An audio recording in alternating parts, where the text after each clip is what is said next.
Post എന്ന് വെച്ചാൽ ഓണവും നബിദിനവും മതസൗഹാർദ്ദം അല്ലെ മറക്കാം അതൊക്കെ പരിപാടി ഉള്ളത് അല്ലാഹു ബറക്കത്ത് ചെയ്യട്ടെ. അൽഹംദുലില്ലാഹ്.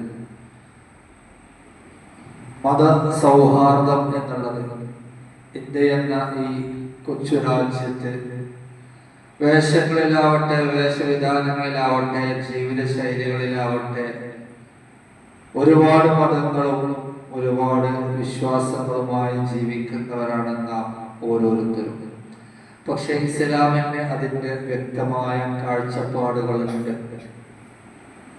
ആ കാഴ്ചപ്പാടുകളിലേക്ക് ഒരു സൂചന നൽകുക മാത്രമാണ് ഈ ഒരു അവസരത്തിൽ ഞാൻ നിങ്ങളുടെ മുമ്പിൽ അവതരിപ്പിക്കുന്നത്.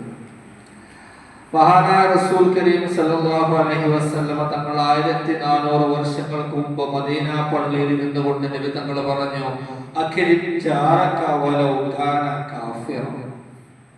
നിന്റെ അയൽവാസി, അക്രിം ജാറക, നിന്റെ അയൽവാസിയെ നീ ബഹുമാനിക്കുക, വലൗ കാന കാഫിറ, അവൻ ഇതര മതവിശ്വാസിയാണെങ്കിലും.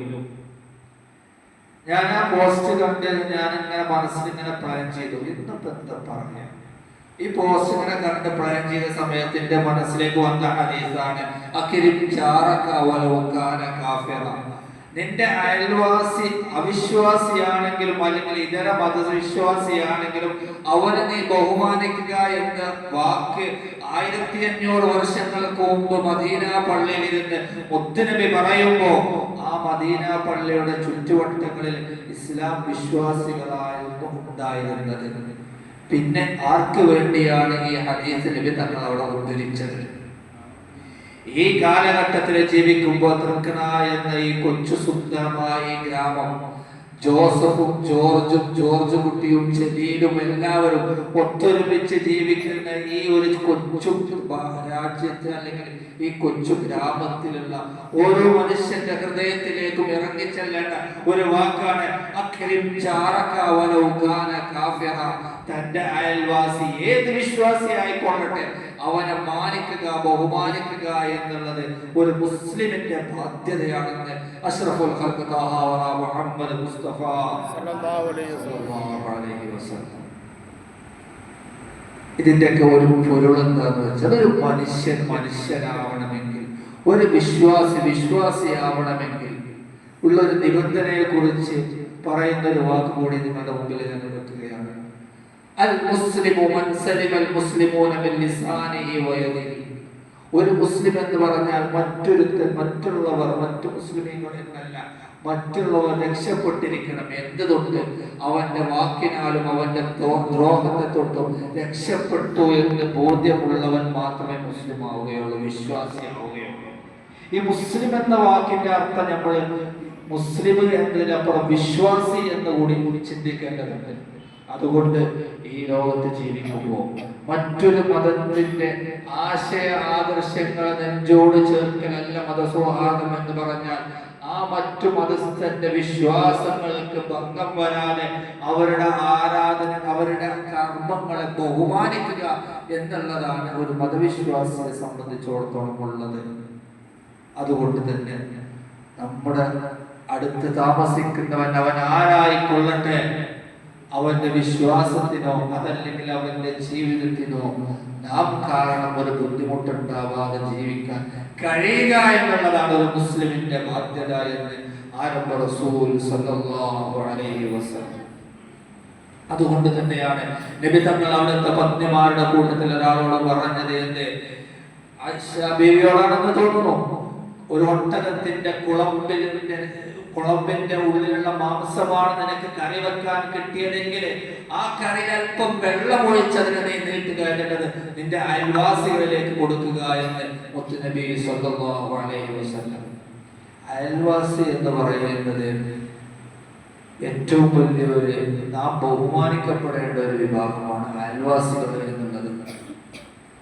കാരണം നമുക്കൊരു പ്രശ്നം പ്രതിസന്ധിയും വരുമ്പോ ദൂരെ കിടക്കുന്ന രക്തബന്ധത്തെക്കാൾ കൂടുതൽ നമുക്ക് ഉപകാരപ്പെടുന്നത് തൊട്ടടുത്ത് താമസിക്കുന്ന അയൽവാസിയാണ്. അതുകൊണ്ട് തന്നെ അയൽവാസികളോടുള്ള മര്യാദ നാം പാലിക്കുക എന്നുള്ളത് ഒരു മുസ്ലിമായ മനുഷ്യനെ സംബന്ധിച്ചിടത്തോളം അനിവാര്യമാണ്. അയൽവാസിയുടെ സ്വഭാവവും പെരുമാറ്റവും നമുക്ക് ഇങ്ങോട്ട് എങ്ങനെയോ ആവട്ടെ, നമുക്കൊരു വ്യക്തിത്വം ഉണ്ടല്ലോ, ആ വ്യക്തിത്വത്തിനനുസരിച്ച് നമ്മൾ അവരിലേക്ക് നന്മകൾ ചെയ്യുക എന്നുള്ളതാണ് നബി സല്ലല്ലാഹു അലൈഹി വസല്ലം തങ്ങൾ നമ്മെ പഠിപ്പിച്ചിട്ടുള്ളത്. കാരണം ഒരു മുസ്ലിമിന്റെ ഉള്ളിലുള്ള ഒരു നന്മയുണ്ട്. മഹാനായ റസൂൽ കരീം സല്ലല്ലാഹു അലൈഹി വസല്ലം തങ്ങൾ പറഞ്ഞു, നബി സല്ലല്ലാഹു അലൈഹി വസല്ലം തങ്ങൾ ഒരു തടാകത്തിന്റെ ഒരു അടുത്ത് ഇങ്ങനെ ഇരിക്കുകയായിരുന്നു. അതിലൊരു തേള് ആ വെള്ളത്തിലേക്ക് വീണു കിടക്കുന്നുണ്ട്. നബി തങ്ങൾ എന്ത് ചെയ്തു? ആ തേളിന്റെ അടുത്ത് വെള്ളത്തിൽ നിന്ന് പുറത്ത് കിട്ടും. ആ തേളില് എന്ത് ചെയ്തു? നബിയുടെ കയ്യിൽ കൊത്തി. കൈ കുടഞ്ഞിട്ട് വീണ്ടും അതിലേക്ക് വീണു. വീണ്ടും നബി അതിന്റെ എടുത്തു. വീണ്ടും ആ തേള് കയ്യിൽ കൊത്തി. കണ്ടുകൊണ്ടിരിക്കുന്ന സഹാബത്തെ കിറാം ചോദിച്ചു, അല്ല നബിയെ, നിങ്ങൾ ഉപദ്രവിക്കുന്ന ആ ജീവിയെ പിന്നെ നിങ്ങൾ എന്തിനെ രക്ഷിക്കണേ എന്ന് ചോദിച്ചപ്പോ കാരുണ്യത്തിന്റെ കടലായ നബി മുഹമ്മദ് മുസ്തഫ സല്ലല്ലാഹു അലൈഹി വസല്ലം തങ്ങൾ പറഞ്ഞു, ആ തേളിന്റെ സ്വഭാവം ആ തേള് കാണിച്ചു, ഞാൻ കാണിക്കുന്നത് എന്റെ സ്വഭാവമാണ് എന്ന്. എന്റെ മനസ്സിലായി, തേളിന് സ്വഭാവമുണ്ട് കുത്തുക എന്നുള്ളത്. പക്ഷെ പ്രവാചകന്റെ ഒരു സ്വഭാവമുണ്ട് ഒരു അപകടത്തിൽ പറ്റിയത് രക്ഷിക്കുക എന്നുള്ളത്. ഇതൊരു മനുഷ്യനിൽ ഉണ്ടാവേണ്ട മാനുഷികമായ പരിഗണനയാണ്. നമ്മളോട് ഒരാൾ എന്ത് തന്നെ ചെയ്താലും തിരിച്ചു ചെയ്യുമ്പോൾ നമ്മളോ അയാളെ പോലെ തന്നെ അല്ലേ. ഇപ്പൊ ഞാൻ ഇയാളെ അടിച്ചു, മൂപ്പര് അടിച്ചാൽ എന്റെ സ്വഭാവത്തിന്റെ മോശം, മൂപ്പര് അതേപോലെ ചെയ്യാൻ ഞാൻ മൂപ്പര് തമ്മിൽ എന്താ വ്യത്യാസം? തിരിഞ്ഞില്ല. അപ്പൊ അതാണ് നമ്മുടെ സ്വഭാവം, അതൊരു വ്യക്തിത്വം, അത് എപ്പോഴും കാത്തു സൂക്ഷിക്കുക എന്നത് മുസ്ലിമായ മനുഷ്യനെ സംബന്ധിച്ചിടത്തോളം ഉള്ള ബാധ്യതയാണ്. മുത്തുനബി സല്ലല്ലാഹു അലൈഹി വസല്ലം തങ്ങളുടെ അടുക്കൽ വന്നിട്ട് ഒരാൾ ചോദിച്ചു, നബി എന്താണ് ഇസ്ലാം എന്ന് ചോദിച്ചു. എന്താണ് ഇസ്ലാം എന്ന് ചോദിച്ചപ്പോ ആ മനുഷ്യനോട് ആരംഭ റസൂൽ സല്ലല്ലാഹു അലൈഹി വസല്ലം തങ്ങൾ പറഞ്ഞത് സൽസ്വഭാവമാണ് ഇസ്ലാം എന്നുള്ളത്. ഒരു മനുഷ്യന്റെ സ്വഭാവം പെർഫെക്റ്റ് ആണോ, അതാണ് ഇസ്ലാം. ഇസ്ലാം എന്ന് പറഞ്ഞാൽ കേവലം 5 വക്ത നമസ്കാരം കൊണ്ട് മാത്രം പൂർണ്ണമാകുന്നതല്ല ഒരു മുസ്ലിം എന്ന് പറയുന്നത്. എല്ലാവിധത്തിലും അവന്റെ ജീവിത ചിട്ടയിലും ചുറ്റുപാടിനോടും ഒക്കെ ഇണങ്ങിച്ചേർന്ന് ജീവിക്കുമ്പോൾ അവന്റെ സ്വഭാവ സംസ്കരണത്തിന്റെ ആകെത്തുകയാണ് എന്ത് ഇസ്ലാം എന്നുള്ളത്. അതുകൊണ്ട് ഇൻഷാ അല്ലാഹ് നമ്മളൊക്കെ ഇങ്ങനെ ജീവിക്കുമ്പോൾ മറ്റുള്ളവരോട് കലഹിക്കാതെ സ്വാഭാവികമായിട്ടും ഉണ്ടാകും, അതൊക്കെ സ്വാഭാവികം. പക്ഷെ നമ്മൾ കാരണം നമ്മുടെ വാക്ക് കൊണ്ടോ നോട്ടം കൊണ്ടോ പ്രവർത്തനം കൊണ്ടോ ഒരാളുടെ മനസ്സിനെ വേദനിപ്പിച്ചുകൊണ്ട് നേടിയാൽ അതൊന്നും ഈ ലോകത്ത് നിലനിൽക്കുന്നതല്ല എന്നുകൂടി ഞാൻ ഈ അവസരത്തിൽ ഓർമ്മപ്പെടുത്തുകയാണ്. പലപ്പോഴും പല വിധത്തിലും അയൽവാസികളുമായിട്ട് കാര്യമായിട്ട് പ്രശ്നങ്ങൾ ഉണ്ടാകാതിരിക്കാൻ തർക്കത്തിലായിരിക്കും. പക്ഷേ ചെറിയൊരു വിട്ടുവീഴ്ചയിലൂടെ നമുക്ക് നേടിയെടുക്കാൻ കഴിയുന്നത് വലിയൊരു ബന്ധമായിരിക്കും. ചിലരൊക്കെ പറയുന്നുണ്ടായിരുന്നു, ആരോടൊക്കെ എന്നോടൊക്കെ പറഞ്ഞതാണ്, ഉസ്താദേ മൂപ്പര സ്വഭാവം തന്നെയാണ് എന്നുള്ളത്. ഒരു കടുംപുറത്തുള്ള സ്വഭാവക്കാരനോട് ഞാൻ തിരിച്ചു ചോദിച്ചൊരു ചോദ്യമാണ്, ആ മനുഷ്യൻ ഇങ്ങനെ കടുംപുറത്തുള്ള സ്വഭാവമാണോ അല്ലെങ്കിൽ പറയുന്നതിന് മുമ്പ് അയാളോട് നല്ലതൊക്കെ പെരുമാറി നോക്കിയിട്ടുണ്ടോ? ഇരുമ്പ് എന്ന സാധനം ബലമുള്ളതാണ്. പക്ഷെ അത് ആ ബലത്തെ അതിനെ ലഘൂകരിക്കേണ്ട രൂപത്തിൽ ലഘൂകരിച്ചാൽ ആ ഇരുമ്പ് മാവ് പോലെ കുഴയുന്നല്ലേ. ഒരു മനുഷ്യൻ എത്ര തന്നെ മോശപ്പെട്ട സ്വഭാവമാണെങ്കിലും ആ മനുഷ്യനോട് ഇടപഴകേണ്ട പോലെ ഇടപഴകിയാൽ ഒരു പരിധി വരെ നന്നാവൂലേ. ആ മനുഷ്യൻ മോശപ്പെട്ട ആളാണ്, അയാളുടെ സ്വഭാവം പോകാതെ നമ്മൾ അയാളോട് പെരുമാറുമ്പോ അയാളുടെ സ്വഭാവം നേരാതെ നിൽക്കുന്നുണ്ടോ? ഇല്ല. അപ്പോൾ നമ്മളൊരു മനുഷ്യനോട് ഇടപഴകുന്നതാണ് ആ മനുഷ്യൻ നമ്മളോട് ഇടപഴകുന്നതിന്റെ ഏറ്റവും വലിയ മാനദണ്ഡം. എന്തായാലും നല്ല രൂപത്തിൽ നല്ല വിശ്വാസിയായി നല്ല മനുഷ്യനായി ജീവിക്കാനുള്ള തൗഫീഖ് അല്ലാഹു പ്രദാനം ചെയ്യട്ടെ. ഈ പരിശുദ്ധമായ റബീഉൽ അവ്വലിന്റെ ഈ മാസത്തില് മുത്തുനബി തങ്ങളോട് വന്ന് ചോദിച്ചപ്പോൾ ഇസ്ലാം എന്താണെന്ന് ചോദിച്ചപ്പോൾ നബി തങ്ങൾ പറഞ്ഞു ഹുസ്നുൽ ഖുൽഖ് സൽസ്വഭാവമാണെന്ന് മുത്തുനബി പറഞ്ഞിട്ടുണ്ടെങ്കിൽ പൂർണ്ണമായി സൽസ്വഭാവിയായി ജീവിക്കാനുള്ള മനസ്സ് അല്ലാഹു നമുക്ക് പ്രദാനം ചെയ്യട്ടെ. ജീവിതത്തിൽ വിട്ടുവീഴ്ചകളും നന്മകളെ പ്രചരിപ്പിക്കാനുള്ള തൗഫീഖ് അല്ലാഹു പ്രദാനം ചെയ്യുമാറാവട്ടെ.